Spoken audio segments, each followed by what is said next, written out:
I know this one. It's just a wedding podcast. This episode is brought to you by Sound Precision Entertainment and Cufflink Media, Cleveland's best DJ, photo, and video team. When it comes to your big day, why juggle multiple vendors when you can have one amazing team? We're going to save you time, money, and stress because we're better together.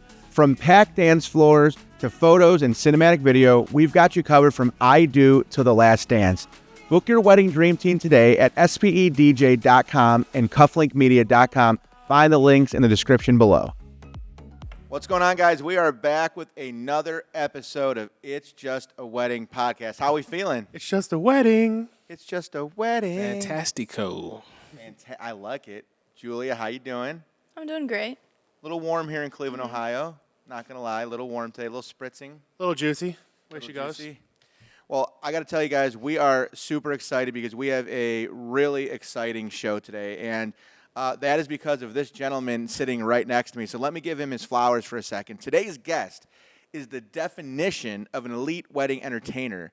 Since 2009, DJ Rev Dev has rocked over 700 weddings, bringing unmatched energy, experience, and musical finesse to every celebration. Hailing from the beautiful Miami, his sound is a vibrant blend of hip-hop, salsa, rock, gospel, jazz, and reggae, a true cultural flavor. He treats every wedding like it's his Super Bowl, crafting custom soundtracks that reflect each couple's vibe and keeping guests dancing all night. We're giving him his flowers today. Ladies and gentlemen, please welcome DJ Rev Dev to the show.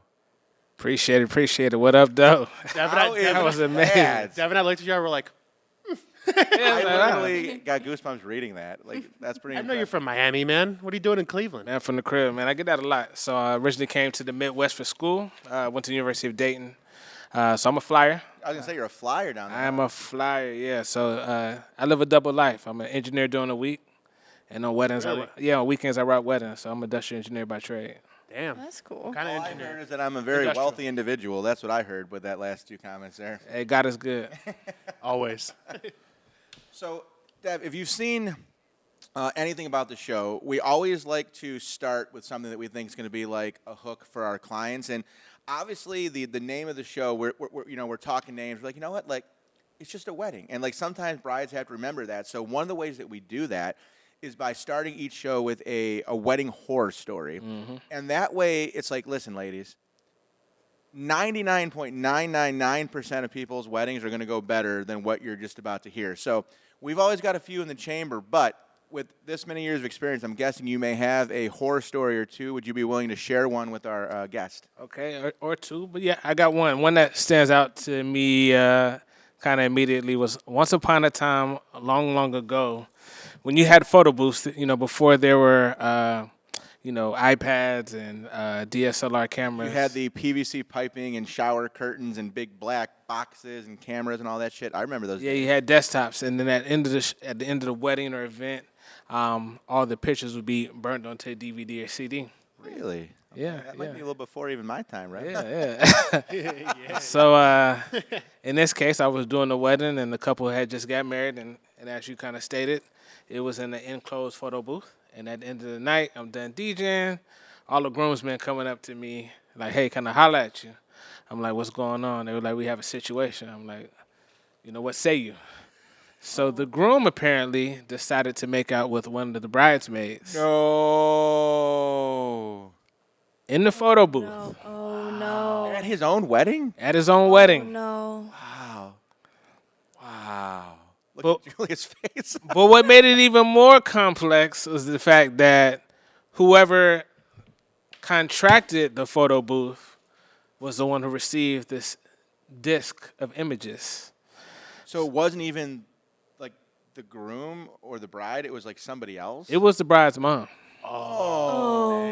Oh man. So the groomsmen, being good bros, trying to protect their mans, tried to, they try to posse up some money, ante up some money to, be able to circumvent anyone getting a hold of these images. Oh, my God. How much were they offering?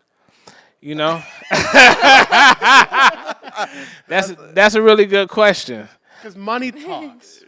We don't want to ditch our morals here. We're good people at this. Yeah. On this I would ditch my morals in a fucking second.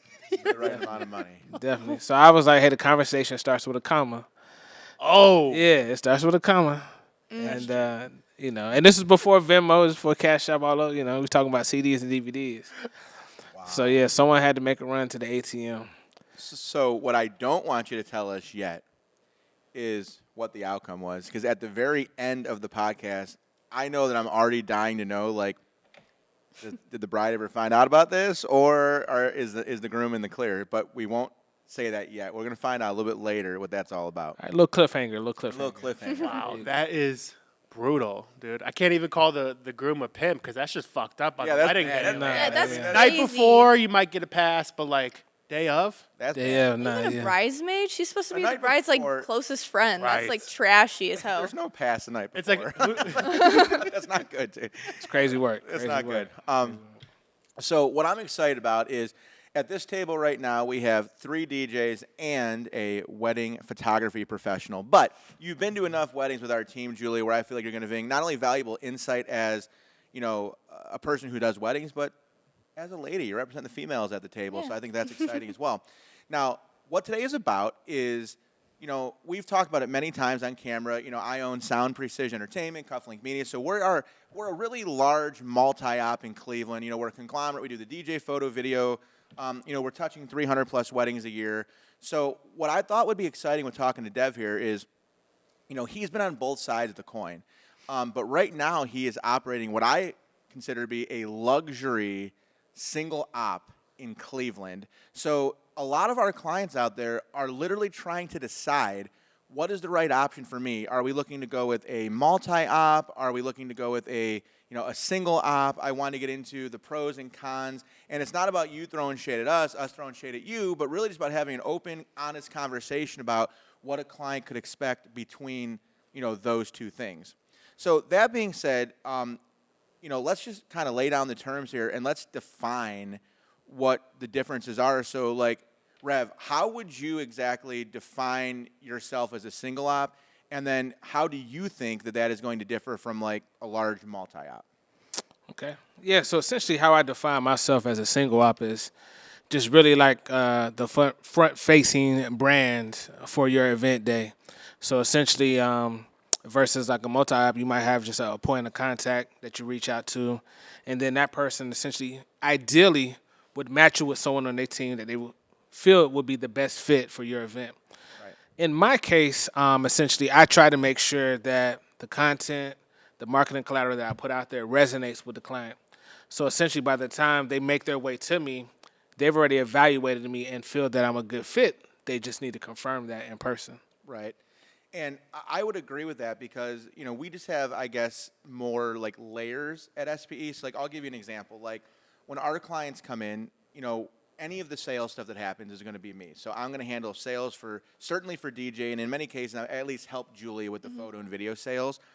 At that point, John, who's our director of operations, he becomes the point of contact. So when it comes to questions, adding services, putting together itineraries, things of that nature, John is going to be the guy. And then Nick here at the table, who is one of the eventual lead DJs, is probably going to end up getting looped in, a few weeks before said wedding, where he's going to actually go out and be the one who tries to, nail the day that the bride and groom are looking for. So, there is a big difference between, hey, we've talked to the owner and a salesman, we've talked to a director of operations, we've talked directly to our lead DJ, as opposed to, hey, you're talking to me. I own this thing. I sell this thing. I'm going to be the guy rocking your wedding. So right there, in a nutshell, you hit it right on the head. I think that is the biggest difference between the two. And I think there's going to be pros and cons to that. Like, Nick, give me an example of, like, what are your thoughts? Because, like, you can literally, like, as a salesman, I could easily make a solid argument for a single op, but I've become accustomed to over the years making a strong argument for being a multi-op. So what say you? Well, here's how I break it down as a single versus multi. I feel much like the conversations we had in the past where we talk about a local restaurant versus a chain restaurant, you're going to get a personalized touch where you're going to be feeling like that person. Like, they're going to know you through the whole process from the time it starts to the time it ends. Whereas with Scott's case, you're going to meet Scott for that intro sales call, but then you're going to meet John, and then you're going to eventually meet your DJ.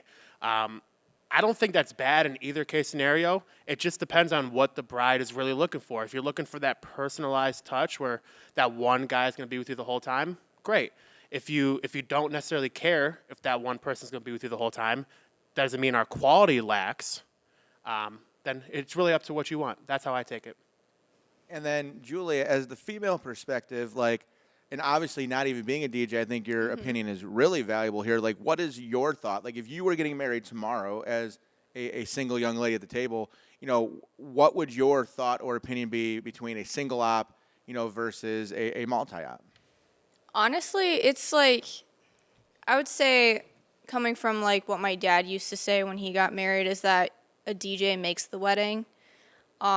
If their vibe is great and they go in and they'll make a great vibe and be fun, then basically your wedding will be amazing for the reception. And I think for a single op, you will be meeting that DJ and you'll meet that said person, so you'll get a vibe, know if they're at the right fit, really bring out the party. Versus multi-op, you may or may not even be able to get to meet that DJ. Well, what I will say, coming from a DJ of a multi-op, first of all, it's up to the owner of the company and the people who run it to provide excellent talent. So that way your quality is not lacking no matter who you put out there. And then the second thing that I'd like to say is, and you know, Scott, I do this from time to time, is if that bride wants to meet with me, have a cup of coffee, I'll show up to her venue a month before. We'll walk through the whole night. I'll come in, we'll sit down. Make the request for the DJ to be there. I'll be there. Yeah. That way you get to know your DJ, and he will give you a good night. Now, let me ask you this, Rev. So, one of the things that I think is a big deal to brides, so like the cool thing about being a multi-op is generally people think like, okay, this company's going to have a system of standards in place. That, you know, they're going to have an employee handbook. In our case, we have a brick and mortar office. You know, some of those kind of things that might be like, feathers to kind of put in our cap. Do you think it's possible for a single op like yourself to provide the same level of boutique, experience, as a multi-op without having maybe all of those different, modes that may be an advantage that a multi-op may have? Yes, I mean, for me, perception is truly reality. So I think one thing a lot of people really don't touch on is who is our target demographic. And we're at a unique stage, and I'm sure you can relate to this, Scott, is where we're right now at this point today, we're serving 3 different generations. Sure. We had the Gen X brides, we had the millennials, and now we have the Gen Zs. And for me, it's crazy to think that someone born in 99 or 2003 is a potential client. My kids literally say, I have a 9-year-old daughter and a 6-year-old son, and my daughter said to me last week that she can't believe that I was born in the 1900s. She said that to me. Scary. And I was like, that's terrible. God damn it.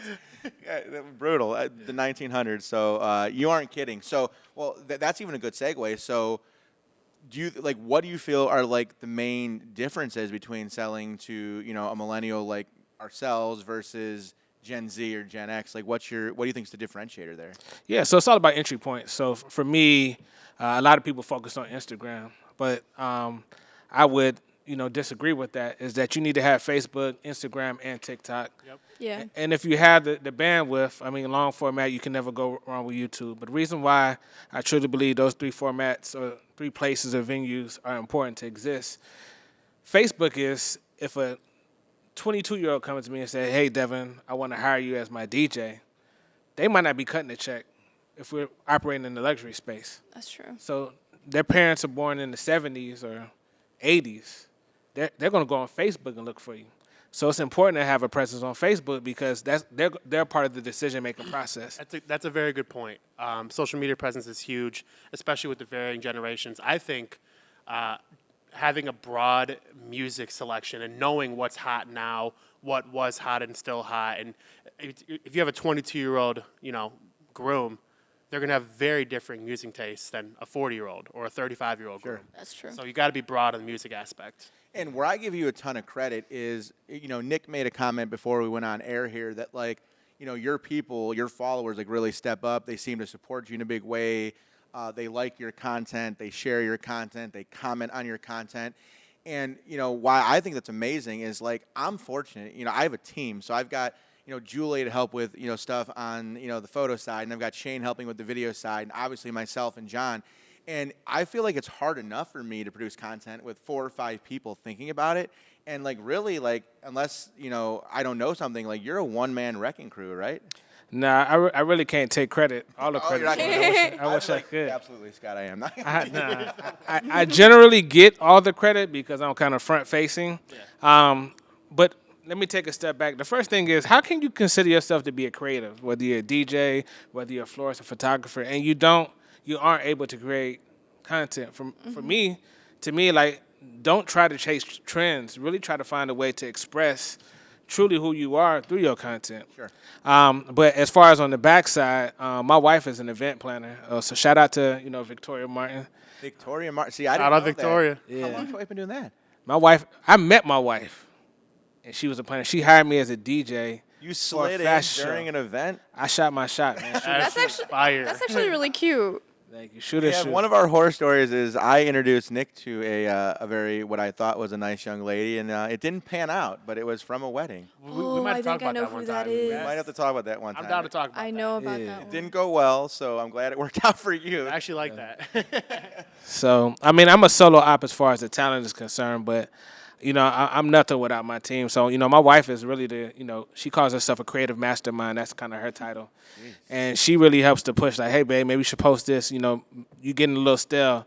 I'm looking at the metrics. This is not working. How about you do this? So she gives me a lot of very constructive criticism on the content that I create. You have sons, right? You have children. Do they help with the content? So it's definitely a family business. So, yeah, shout out to AJ on the ones. That's my 20-year-old son, my oldest boy.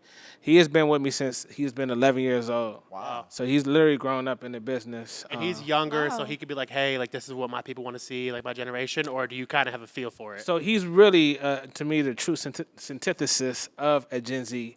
He'll capture the content for me, but he's not going to do nothing with it. They take all these pictures, all these videos, and it just lives on their phone. So for him, his contribution is really to be that kind of BTS. So, he's been capturing all of my footage since he was 11. Once he got strong enough to carry the equipment and stuff like that, he wouldn't just stand around hey, this is what I want, this is what I like to see. And before you know it, our content kind of grew and kind of tried to elevate it. And now, I could send him out, on events. It's just crazy that, he still looks like a little kid, but, He does look young. When you said 20, I was like, really? I would have guessed maybe 16, 17. He's a young good. Yeah. That's good, though, because That is good. I'm 40 and I look like I'm about 70, so it's not great, you know what I mean? So that's good. Well, that actually is a really great segue. So, we talked about, okay, maybe you are a one-man as far as the talent goes, but you have a team around you. So, the idea of, being the brand versus being a company, and not that a single person can't be a company, but I wanted to kind of discuss the pros and cons of that a little bit. So, when people look you up, literally, as far as I know, your company or your brand is DJ Rev Dev, correct? Yes. And I wanted just to kind of discuss amongst the panel, what do we think the pros or cons are between, when people look up us, they look up Sound Precision Entertainment. So it's not the Scott Show anymore. It's not just the Nick Show. It's, it's literally, there's 5 of us that are full-time. We have probably 13 or 14 DJs that work with us. We've got a bullpen of photographers and videographers. I think last year at some point we had 52 different people in the market working for our 2 brands over the course of the wedding season.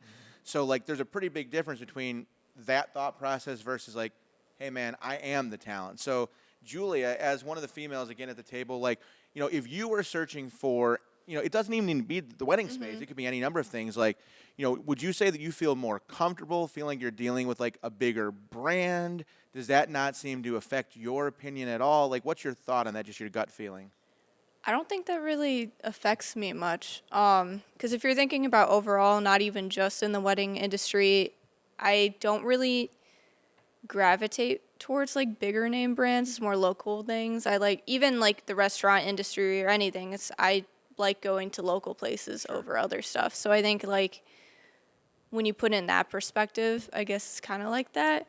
But with the extra security, that's also a plus when you go to big ones. So it's and that's it's kinda a what you're weighing driving at, thing. because for me, I'm the opposite, right? like take weddings out of it. Like if my wife and I are gonna go get something to eat, like we've talked about before, like don't get me wrong, like I love like the high end local spot. Yeah. But like I'm gonna go somewhere where I feel like okay, I can look at reviews from hundreds of people that have gotten food here that like the environment, they like the ambiance. So I wouldn't say it's the only factor for me, but for me it's something that I consider. You know, Nick, what's your thoughts on that? I think what comes with the bigger brand is you're going to have more money, more resources, more equipment, software processing, and extra hands on deck.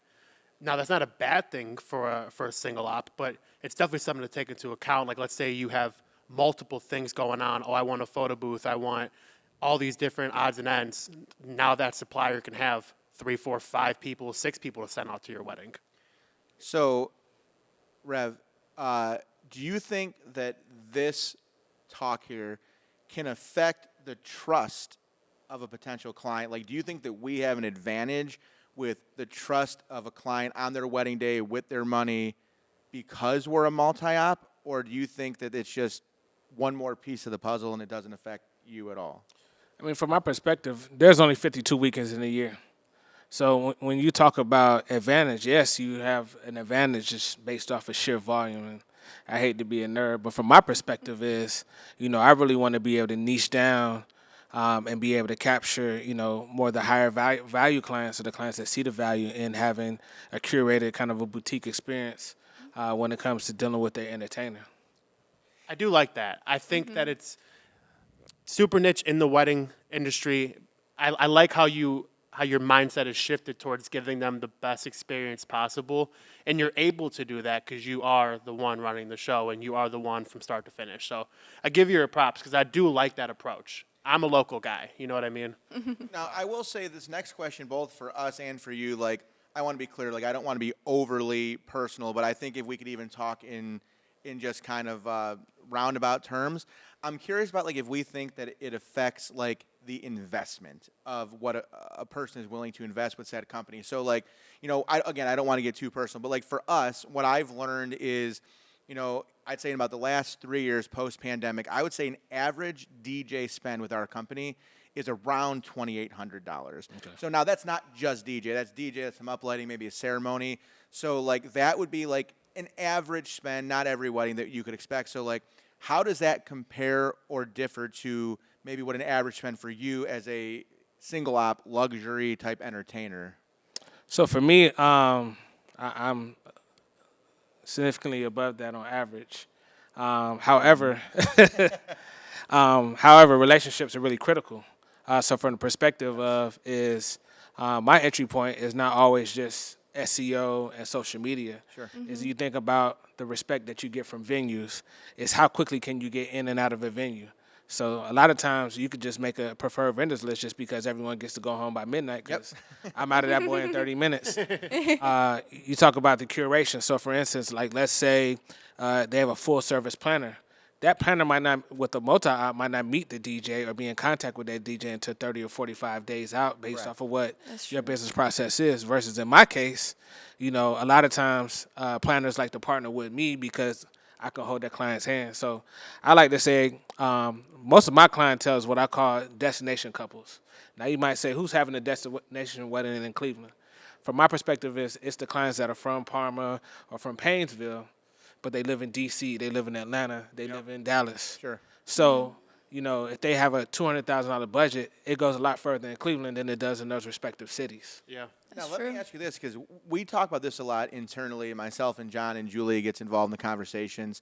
So because you're one man and you're one talent, it makes perfect sense to me that it's like, hey, you need to get top dollar, because as you mentioned before, there's only 52 weeks in a year, which means RevDev can only be at 52 weddings typically in any given year, outside of Fridays and Saturdays and all that good stuff. But that being said, do you think that, you have to get a bigger nut because there is only one event a night for you, whereas for us, it's like if we're out in the market and if I have 9 guys getting that $2,800 a night, we're looking, it's like a little bit of a different business model from that perspective. Would you say that would be like fair to assume?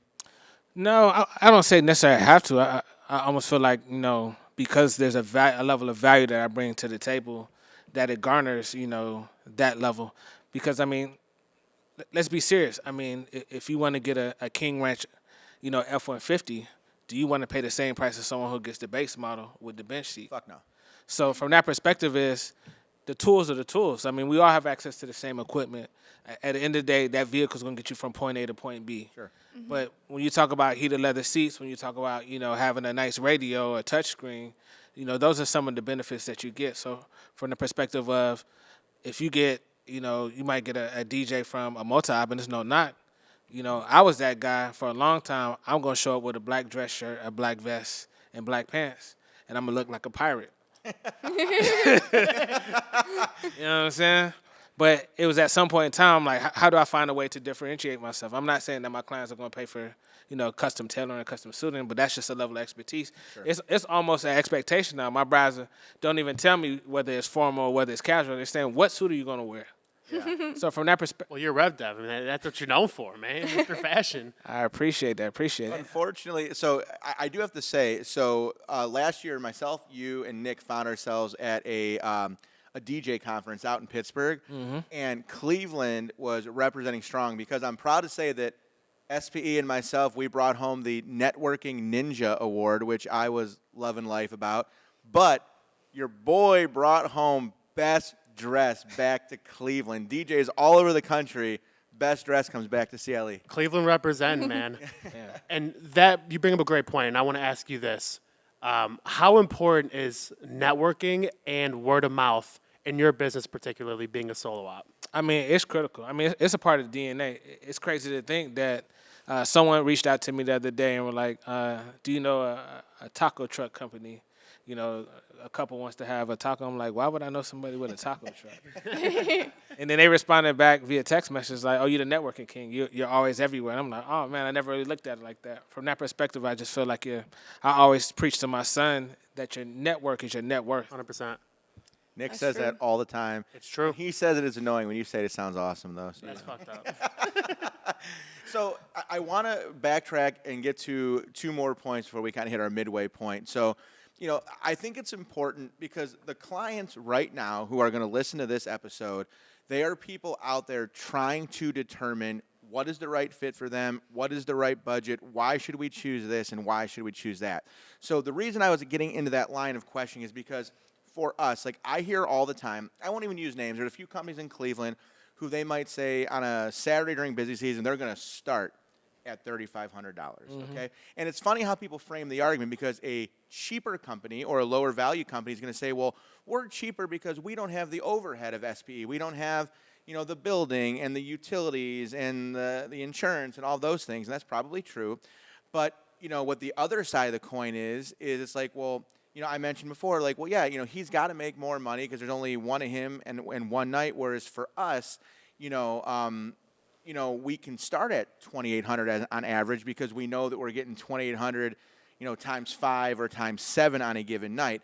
So I think that both things that were said can be true. I think that, Rev can feel that, like, he doesn't charge that just because he's one guy, but because he's earned it both with reputation and what he brings to the table. And I think it could also be true that a multi-op like ourselves have the ability to maybe come in at a slightly lower price point because we're rinsing and repeating 3, 4, 5 times. Right. So we're just, you're making, it's that whole quantity over, quality. And I wouldn't argue that we have lower quality. I would argue that, we can bring down our overall cost a little bit because we're dealing in quantity as opposed to just a quality thing there. What are your thoughts on that, Julia? Agree, disagree, love it, hate it? I agree. You don't want to expand any more than I agree? No, it I mean, was a lot. numbers don't lie. I mean, that's just the way it goes when you're able to have, just like Costco, higher quantity is a cheaper price. You're still going to get the same Heinz ketchup whether you buy one of them or 20 of them. Right. It's just cheaper because you get more. Yeah. So the last big part of this segment that I want to ask, because I'll be honest with you, like, if you want to know how I would sell against you, I'm going to tell you right now. I'm giving away the sauce. Oh, this is right juicy right here. This is how I would sell against you. Okay? Dev is like, let's go. I'm ready. What I would say is, listen, Dev is fantastic. And, when he does a wedding, his reputation, he deserves everything that he gets, and he's amazing. But in his situation, God forbid there's a car accident. God forbid a family member gets hurt or sick. God forbid, any number of things. The problem is when you're just DJ Rev Dev, I don't know, and you may tell me otherwise, do you have other bullets in the chamber to handle that? And that is my primary argument when I'm talking to a client as to why the peace of mind that you're buying with a multi-op versus a single op. So what I would love for you to tell the people, knowing that I'm potentially hurting myself right now, I'm sure you've been asked before, what if? And when the what if happens, what is your response to clients in that situation? Definitely. From that perspective, definitely kudos to you. That's a very, very strong value proposition, as we call it in the business sector. But from my perspective, how I rebuttal that or refute it is social proof is important. Sure. It's very integral. So it's very, very rare you see me and you don't see one of my kids or somebody with me. Kind of similar with Batman. Rapper's not too far away. So in saying that, like as far as trying to settle any unease, as far as having a contingency on your day of service, 98% of the time, I have an assistant with me, who's my son, who's been with me since he's 11 years old. So a lot of times people reach out, man, I really love how you incorporate your son in everything that you do. We see him in pictures, we see him on social media. So from that perspective, God forbid if I lost my voice, if something happened to me, he knows how to step in. And it's crazy to think, he's had a couple growth spurts. His closet is just as extensive as mine. Is he taller? He is taller than me. He's 6'1", 172 pounds. Man, right? Man, I would love to have a 6'1" son. I don't know if Danny's getting there. I'm not going to lie. We'll see. So how would you sell against a multi-op? Against a multi-op? Yep. He did it to you, do it to him. Nah. For me, for that. See, the thing about it, that's the reason why I'm here.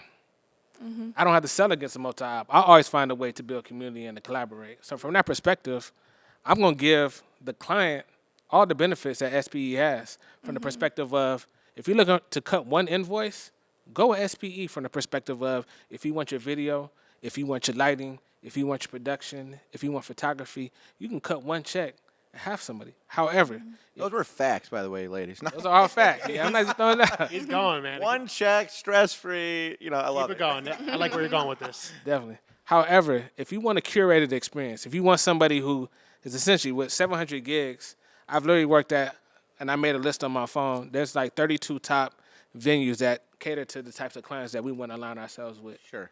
So from east to west, all the way down to south is Canton, and we won't name any names. But in saying that, from that perspective, if you want somebody who could come in and be able to make a recommendation, so from the perspective of, if you all are at a specific venue, you just go off of what the client may want. They say, hey, I want a photo booth, I want lighting, and I want photography.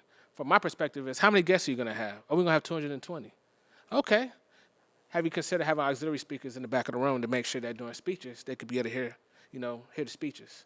Are you going to do a head table or king's table? So that level of detail, that level of curation, a client's going to like that. Versus Scott, his mind is going to be on trying to make sure that he feeds 6 people.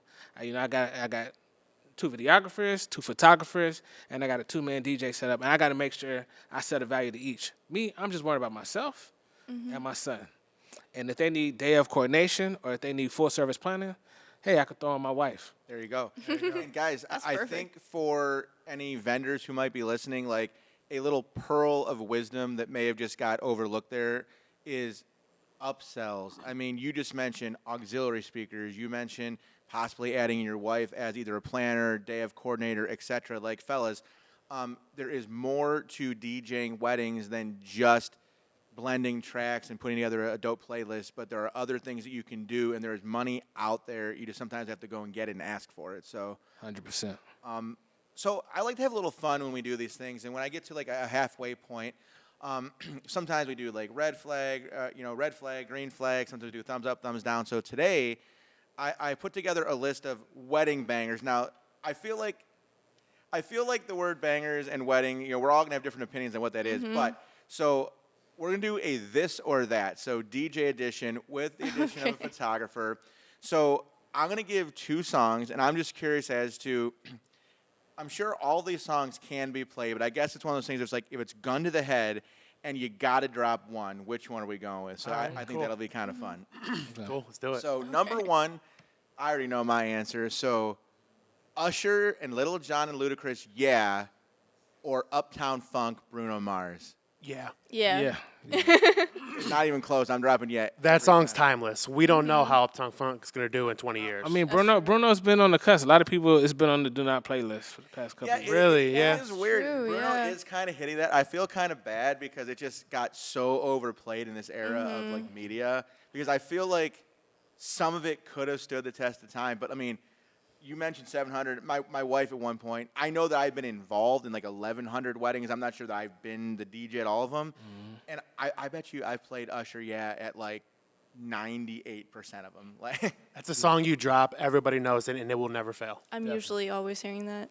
so this next one will be, we're going to throw out some oldies but goodies. Let's talk about Shout and the Isley Brothers, or would you drop a little Earth, Wind, and Fire September? Oh, EWF. September. Well, September is usually like my first song. Like I have like a set first song, something that everybody knows. September's my first song. It's a little spoiler, unfortunately, but it works. It Song does. everybody knows. It gets them all on the dance floor. Yeah, from old old and to young. I guess Bang. I'll play the advocate here. So I love Earth, Wind, and Fire. I would play it at every wedding. I've got a dope remix version I play. But when it comes to like timeless weddings, it may just be something as corny as like generic white wedding, but like Shout is going to kill every time at weddings that we do. So I feel like if I had to pick one or the other, I'm probably keeping Shout in the playlist. That would be my opinion there. Okay. This next one, for me, this is an easy one. We'll see. So I Want to Dance with Somebody, the late, great Whitney Houston, or Don't Stop Believing, Journey. Whitney. I say Whitney. I'm going Whitney all day. Not even close. A big thing about that is that song gets the girls dancing. That's and if true. the girls are dancing, the guys are dancing. Yeah. Facts. What I can say is if I never heard fucking Don't Stop Believing again in my life, like I could live with it. To be honest with you, I can live with it. I feel like people either like or hate that song right now. Definitely. I feel like with Whitney, it's brought back the resurgence of ABBA as well. That's true. Honestly, I'm really tired of hearing ABBA right now. Like I've been playing a lot of ABBA. too. ABBA's been, yeah. Like okay, Dancing I Queen, still like 'em. whatever. But like, what's that other one, Mamma Mia, or whatever? Like I don't Mia. I still like. Or I like. Gimme. Gimme is. Gimme. I like. I'll tell you what, ladies, you're the bride, you're the boss. I'll play it, but like, I don't gotta like it. You know what I mean? Like, I'll be honest with you. Shout out Whitney Houston. Yeah. R.I.P., right? Yeah, R.I.P. All right, next one. This will go into. I think it's an easy one. Would you rather drop Mr. Brightside and the Killers, or Panic at the Disco? I Write Sins, Not Tragedies.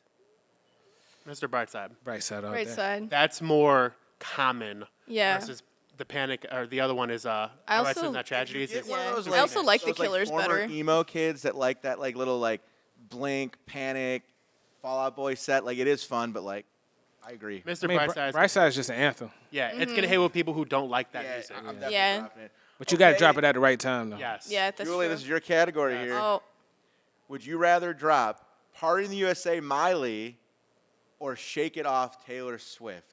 I'm not a big fan of either of those songs. Okay, well that's Oh. brutal. What? If I was, You have a lot of no, Taylor Swift hate coming your way. why you're right not now. a DJ. No. Like they're both cool, but I think both of them got overplayed way too much me growing up, so I don't really like either of those anymore.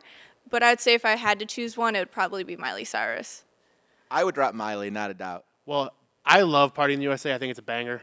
But I think Taylor Swift, she's, the icon of this era. Everybody loves Taylor, especially the kids. I got to go Shake It Off because it's never going to fail, ever. All right, we got two Mileys and a Taylor. Nah, it definitely had to be Miley. Wow. I mean, the Got it. Swifties are strong out here, but her catalog is just so expansive that I wouldn't even touch that. It's expansive, though, but that's like probably her most upbeat, her most positive, because a lot of them are love songs, right? true. Or heartbreak songs. Shake It Off is a high up-tempo, not really super, sad.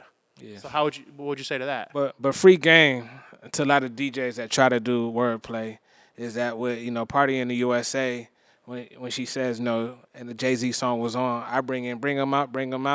Okay, that's fine. Oh, yeah. You do a little wordplay with them. So I mean, fire. to me, that's why I can add a little bit of creativity. You give me some whole vibes.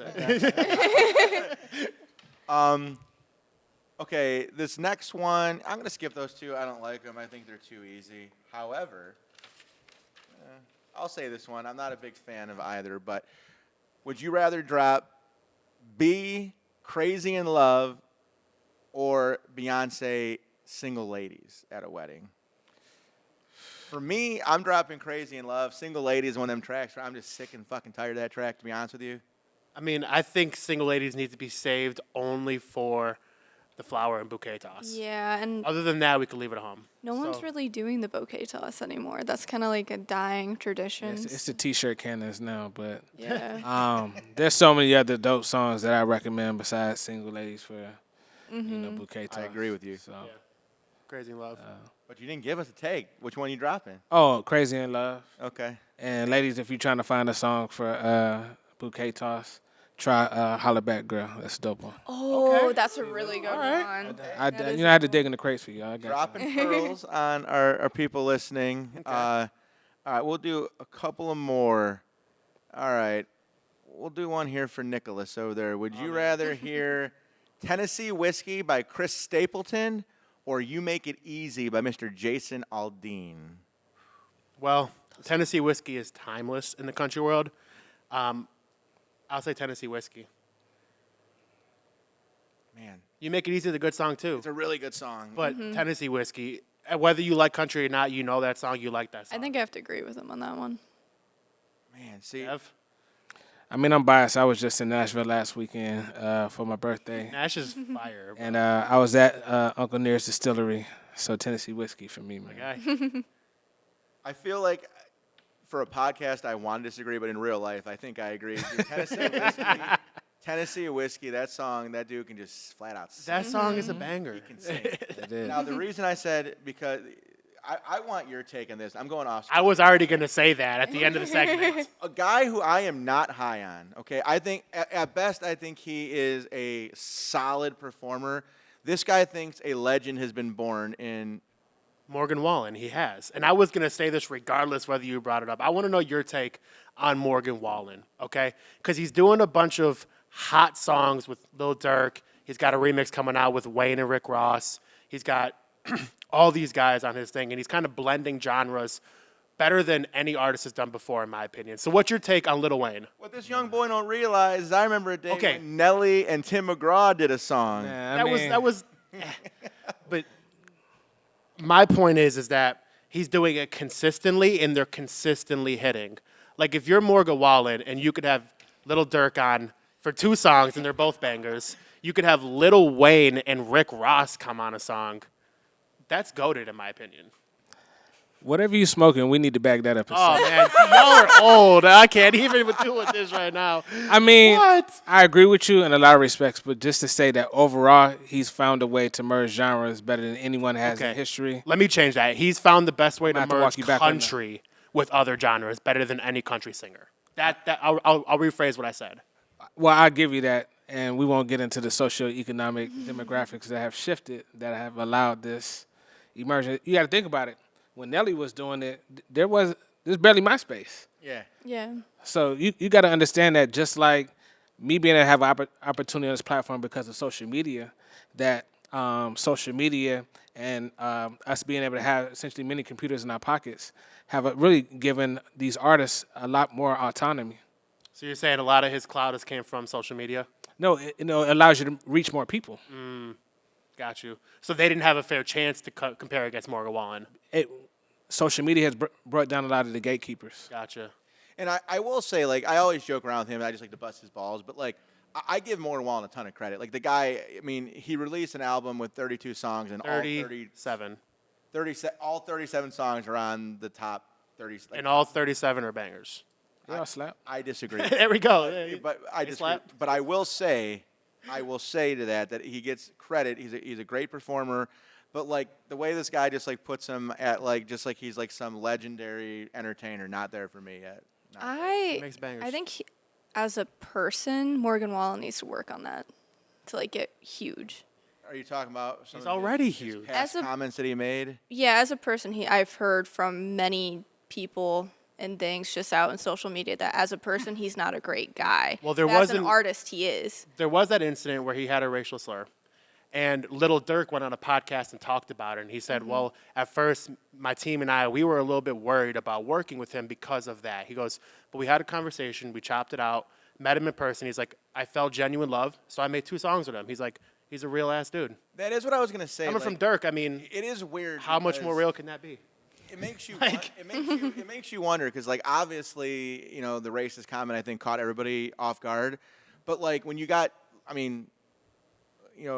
Wheezy and Rick Ross falling in line, it's hard to know like what the black community is really thinking about him at that point. So I don't know, is it a money thing? Is it just is a real dude and they Maybe forget? Dev could give us an insight what the I don't know. community's Like, that's talking a about tough Morgan. one. I mean, from that perspective, I mean, there's always a level of grace, but then there also needs to be a level of accountability. For sure. That we're all held that for what we choose to allow to exit our mouth.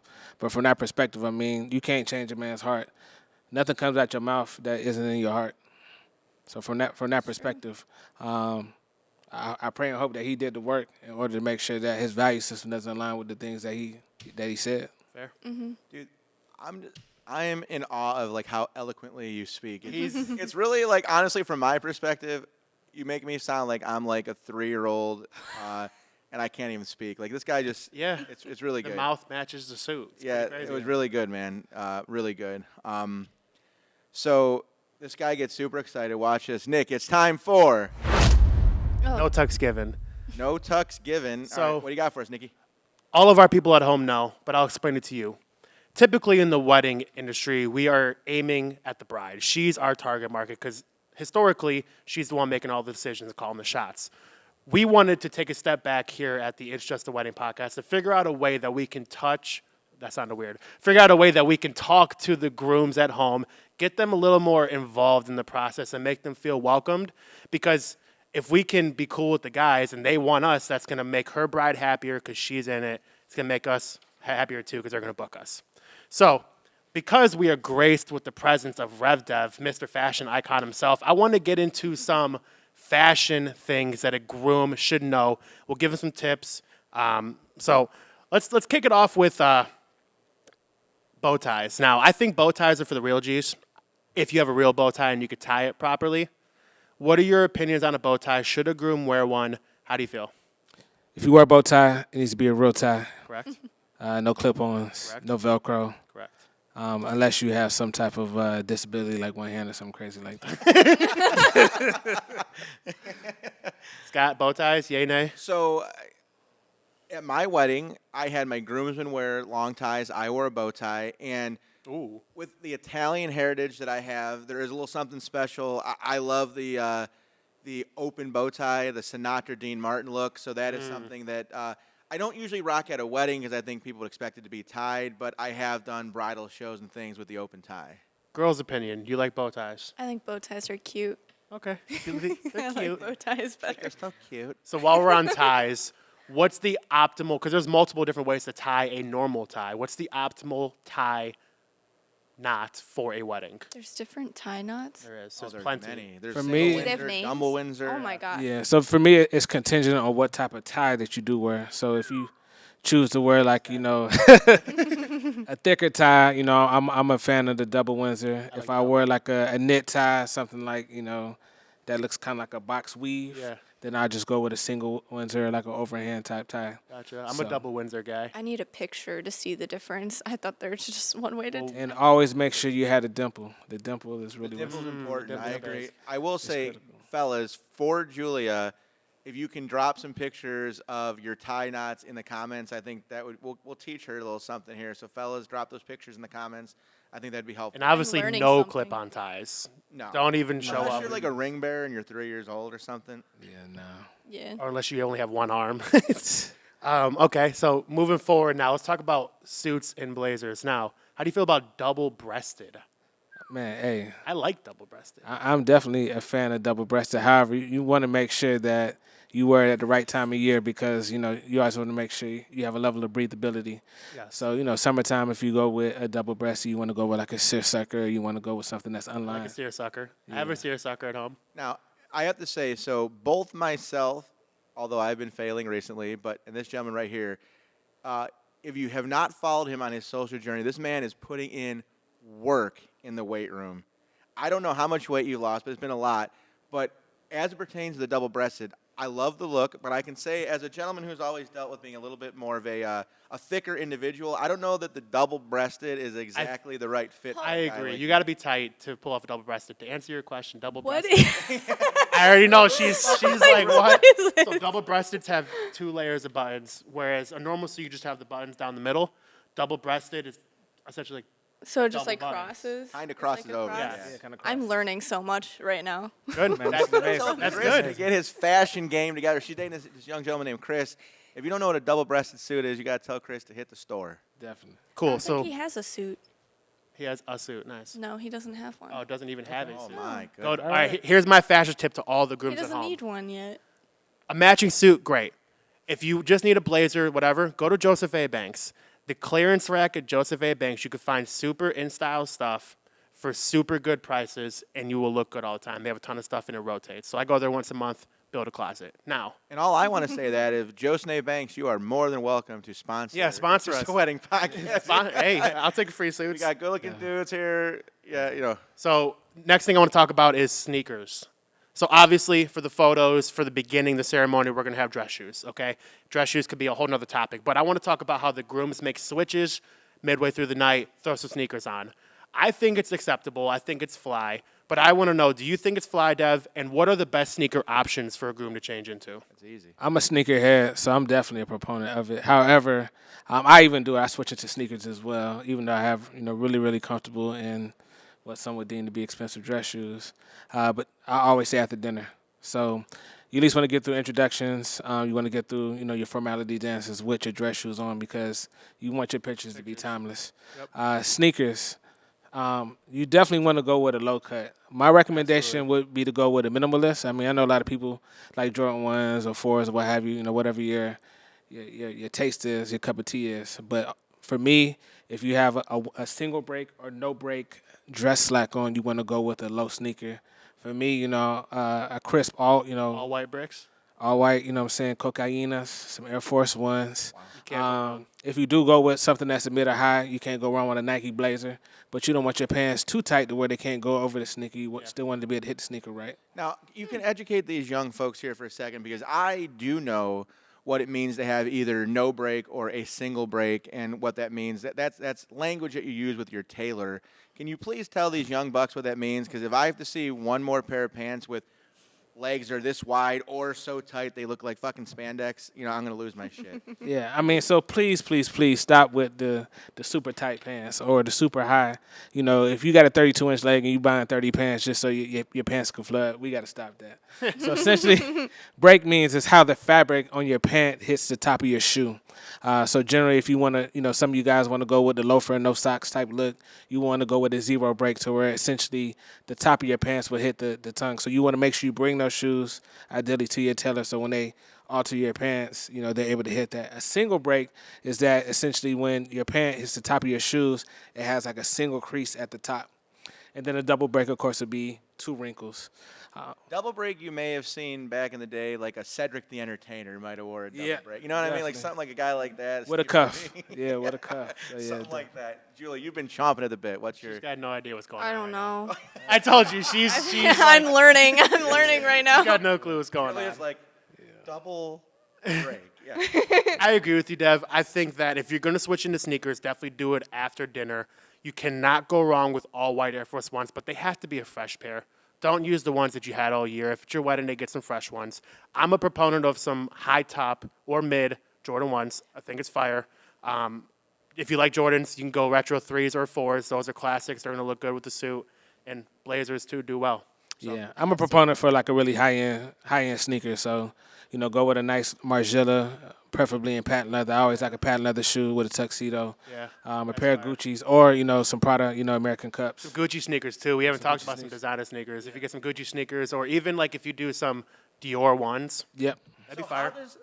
I'm curious in the African American community, like we're seeing more and more red bottoms at weddings. Is that extended to your community, or is that just something that you're seeing mostly at these like white weddings? Man, no, man, you trying to bait me? I'm just playing. It's like almost like asking if, only black people use 360 boots, because I've never had a Caucasian couple ask for a 360 boot. Yeah. Oh, man. Black people love three. Yeah, they love me. See, look, okay, see, look. He fell for the bait. Man. Is a 360 booth just go all the way around? Well, they're like that. 360. Yeah, they Well, just, yeah. And it spins around. Yeah. Oh, the photo booth. Yeah, Oh, yeah, those yeah. are cool. I like those. Her boyfriend happens to be black. you know what? That's too funny. Some of my best friends are black too. Yeah. But nah, you know, and saying that, I do think that as far as trend setting, the African American community, you know, we like a nice Louboutin just because it has a level of, you know, distinction when you lift up your foot. But it's still kind of minimalistic when you look at it. So. Well, one of the reasons I brought it up, you know, our crew over here, Shane, you know, what you met on the way in. So when he started cutting videos for us, he was like, "What the fuck are all these shoes with red bottoms?" Like, he had no idea what it was. So Yeah. like, we were like, dude, that's like a big deal. Like if you got red bottoms on, like you're something. It's like he was like, he had no clue what that was at first. So. Definitely. Yeah, if you got the money for some luxury sneakers, do it. Which brings another argument. You know, if you drop $1,300 on a pair of sneakers that you switching into for a 90-minute dance set, and you don't want to pay my fee, we need to have a different conversation. That's a good point. Facts. Very, Facts. very good point. Now, I want to say, Nick, before we switch topics, something that I think is important, and I'm bringing it up because I think he does it well. I try to do it well. Fellas, when you are dressing nice, it is all of the accessories and the auxiliaries that are going to take your outfit, in my opinion, to the next level. This guy right here, lapel pin, got a nice little pocket square or little hanky. He's got, bring those hands up for a second. Take a look. Drop in. You got watches on the wrist, a little something on the wrist there, rings. It's the little things that go a long way. Particularly, I like to throw out some gems for the guys out there who might be a little bigger. They've always been told they're less than. It's like, fellas, you may not always be the most fit dude out there, but look sharp, dress clean, you know, have some smell good on, wear some nice accessories, and there's no reason why you can't look and feel your best on your wedding day either. Agree. Absolutely. Last thing I want to say, or last little question is, how do you feel about velvet and textured jackets? Oh, man. I mean, I'd be a hypocrite if I said I didn't agree with it. But the beautiful thing about living in Northeast Ohio is that you can get all 4 seasons in one day. So, I mean, if you live in Texas or Florida, I would highly discourage it. But if I get a winter wedding anytime between, like, November and February, I'm pulling out my velvet tux. It's just something about it. I mean, I rock one at a Christmas wedding, and you know, it got a little uncomfortable between the bride, like rubbing on my shirt jacket. You know, but, you know, it was cool. It was cool. So we're in favor of that. Well, thanks for playing the No Tux Given. To all the fellas at home, the real G's, tune in every episode as we talk about some tips for the groom. This time we had Rev Dev giving you the heat. Continuing with our regularly scheduled program. So I think what we'll do is we'll wrap up this thing before we get to the conclusion of what happened at that story. I think it's fun. So we've got, you know, I hate when people do what I'm about to do, but I'm going to do it anyways. There's a lot of experience sitting at this table. Like, I mean, literally, we've got damn near 50 years plus of wedding experience. So a thing that I think is really cool is, like, what do you think, Rev, is the future of the wedding space? You know, we did a segment a few weeks ago about AI and how that's being implemented into photo and video, and now even in the DJ space. And, you know, we just talked about earlier today how, like, bouquet and garter, like, aren't even really a thing anymore, and so much is kind of changing. Like, you know, do you have any things that you're seeing or any predictions that you think might be something that is kind of on its way as it pertains to what you're seeing in the wedding space? Yeah. I mean, the thing that I would encourage, you know, any dreamer, any creative that, you know, doesn't necessarily have a strong business acumen or you feel nervous in front of people, you know, I'm speaking to that second shooter, you know, who just feels very comfortable just showing up to what I'm speaking to that DJ or a photo booth attendant that just loves working for a multi-op. Branding is essential. Whether you work for a multi-op or whether you work for yourself, it makes your job so much easier. For instance, like in Nick's case, to where someone has their own kind of brand, they have their own personality, it makes it easier to be able to sell. So, for instance, even if you don't want to be in front of the camera, social proof is important. So I would definitely encourage anybody to make sure if you're out here doing work, post it. It don't matter. It doesn't matter whether you get 1 like or 2 likes. At some point in time, someone's going to see it and they're going to want to align to you. You know what's funny about what you just said? So on a previous episode, Julia made a really great point. She's like, look, if you're a photographer or a videographer, like, and you're in the wedding space, you should love what you're doing. And part of loving what you're doing is putting your art out into the world for people to see and enjoy. And she was making the point that if you're doing good work, that you should post it. And you would have been amazed at how much, like, heat we caught back in the comment Yeah. section about people like, well, if you're always busy shooting, you don't have time to just be. And it's like, listen, like, if you are out working, particularly in this space, you want people to know, not because you are bragging, but you want them to know that you've been there, you've done that, you've seen what works, you see what doesn't work, and you know what makes it right. And that's how you get more business. If you're not posting the newest stuff or recent wedding or photos that you've done and taken and edited, people are going to think that, oh, maybe they're just not working anymore. Because there are some photographers that are still photographing, but they're not posting, and you look at their profile, it says like the last time they posted was 2020, you're going to think that, oh, they probably just don't do it anymore. Okay. If you love what you do, you are going to find time and you're going to be ecstatic to put your work out there. Well, you have to make time to get the gigs, to get the money coming in. And honestly, in today's world, there are more resources than ever before. We talk about all the time, CapCut, Canva, obviously, the Adobe Suite, all of those things out there. You don't even need to necessarily be like a incredibly talented creative anymore to put engaging, interesting content out into the sphere. It's really easy to go to Canva and find a template if you don't want to create one from scratch using Adobe Photoshop. You can do that, and it's really easy, and it takes minutes. So, last two questions, Dev. As we discussed the entire time today, you're a big-time single op. Is there a multi-op in the future where Dev Rev or Rev Dev is the top of the heap? I get asked that very, very often, and I was very, very adamant on never wanting to be a leader or be a part of a multi-op. But I will say it's definitely possible in the future, but it's going to be definitely something that disrupts the market. It's going to be a little different. And it's funny that you said that because I was doing some research on this exact topic, and apparently, I don't even know exactly how to define it, but there are hybrid models that are starting to emerge. And I think what I would liken that to, at least to the best of my knowledge, is, are you familiar with Jason Jani and the SCE Event Group? Yep. So for those of you who don't know, shout out to those guys. They are a massive, very big multi-op in the New Jersey area. They do things for the Philadelphia Eagles and Martha Stewart and the New Jersey Housewives. I mean, they're the real deal. But I think what makes them a hybrid is even though they have a staff or a bullpen of tremendously talented DJs, it is very important to their brand that each individual DJ has their own brand within a brand. Oh, wow. I would define a hybrid as kind of like what they're doing. Now, again, that's just my opinion, but I can see that becoming more of a thing. But I think the difference is when you're asking your guys to do that, it's like, well, now they are having to make their own content. They're having to show up to meetings. And, I think with asking people to give more time and effort is going to also ask, in return, they're going to ask to be paid more. So then the clients are going to have to be okay with, hey, we're going to even charge more of a premium because we're paying our guys more because they're giving XYZ service back to you. So is that kind of what your opinion of that would be?